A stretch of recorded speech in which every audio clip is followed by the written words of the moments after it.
June 19, 1944. A low gray sun pushed through a filigree of cloud over the churned fields and hedgerows outside Cannes. The air tasted of diesel smoke and damp earth. Sergeant Robert Hayes, 26, fingers raw, a rifle crack answered, an MG sputter from a nearby pillbox. City. Slicker swung the turret, the 75mm Sherman gun patched in, its staccato recoil a familiar rhythm. The Sherman crews had learned to be fearless because fear did little for your life at 20 meters. They had also learned the bitter arithmetic of armor. The Sherman's M3 75mm could kill many things, but the Panther's glassy, angled back like a shield, threw angles in such a way that the round simply skidded or sheared. The Panther's mantlet, a bulbous, well-armored cradle for that long, flat-nosed gun, refused to be bullied. The first rounds from the Panther found City Slicker. They hit with a sound like a tree trunk being split. The steel bucked, the radio panel let out a thin shower of sparks, and the transmission clutches chirped under stress. Hayes tasted copper and felt the metal sing through his bones. The cannon's report seemed to remold the morning, birds fluttered away, men halted mid-breath. In the shell's wake came the worst realization, the Sherman's rounds were glancing. One bounced off the glacis like a pebble off a boat. Another struck the lower front plate and detonated in a choke of smoke but did not penetrate the crew compartment. Hayes understood instinctively, not all metal is equal, not all bullets find purchase. Across the ditch a tank destroyer, an M10 Wolverine, crested the hedgerow, its open-topped turret exposing crew to fragments and the wet wind. It loped forward on its torsion bars, a different silhouette and a different doctrine, mobility and hit and run. The Wolverine's 3-inch gun had better punch but less armor to protect it. The Panther's first salvo had been precise, the German crew, calm and practiced, adjusted without frenzy. The Panther's crew worked like the rest of the Wehrmacht, trained, drilled, and efficient. Hayes, pressed to the turret ring, heard the German shells sing past like hissing wasps, and he realized, not as a statistic but as something close to a mortal certainty, that the world he'd known in armored warfare had changed. The smell of burnt oil and scorched leather filled the air as the fighting stuttered. Men crawled from knocked-out carriers and lay down to reload, to patch, to breathe. For Hayes and his mates, the Panther was an enigma forged into metal. Sloped armor that ate shots, a long gun that found targets beyond the reach of most Allied cannons, and profiles that made it at once more lethal and more mysterious. This was not the lumbering beast the propaganda sheets had painted in dark strokes. It was an engineered answer to a problem no one on the Allied side had yet fully solved. Some crews shouted tactical commands, others swore quietly, all of them reeled in that peculiar animal way that men do when the map of possible outcomes narrows. Lieutenant Mallory signaled for artillery and called up recon, first to catalog, then to learn. This would not be a mere engagement, it would be a lesson. The Panther rolled back into a fold of broken hedgerow, its tracks whispering over mud, and the men watched it go with a mixture of anger and a dawning academic curiosity.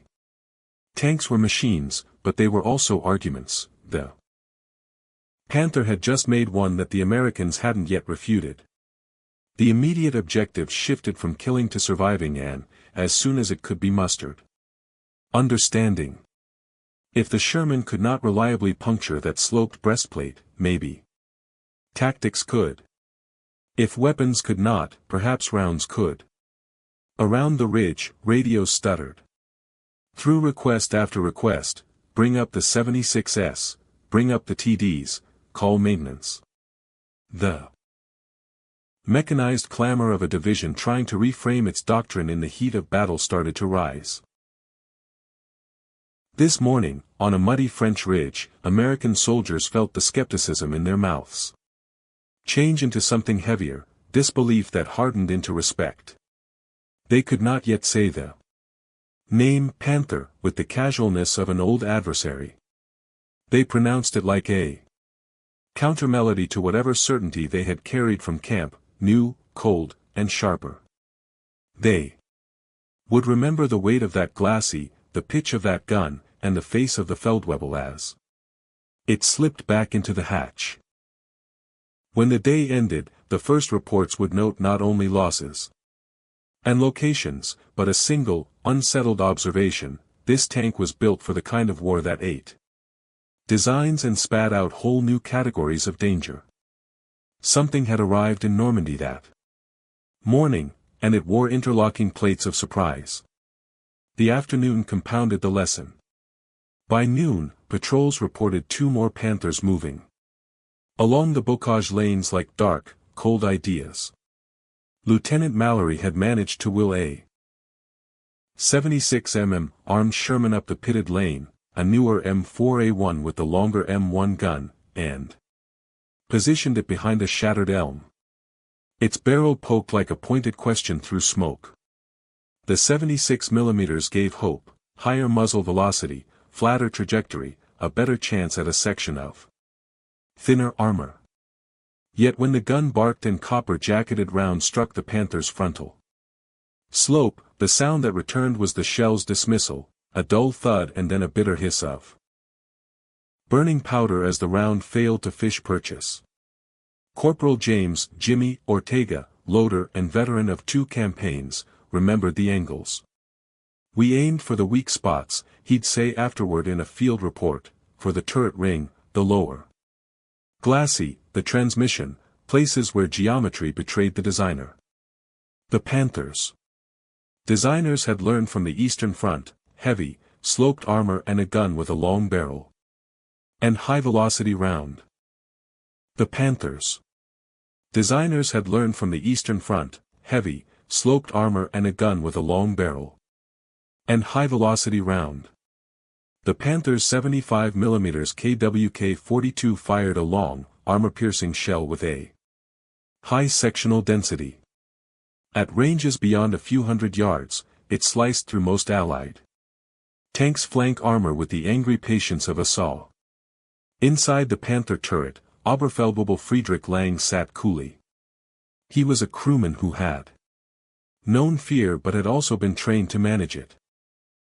From his periscope he saw the Sherman's muzzle flash, the tracers, the flash of a knocked-out half-track.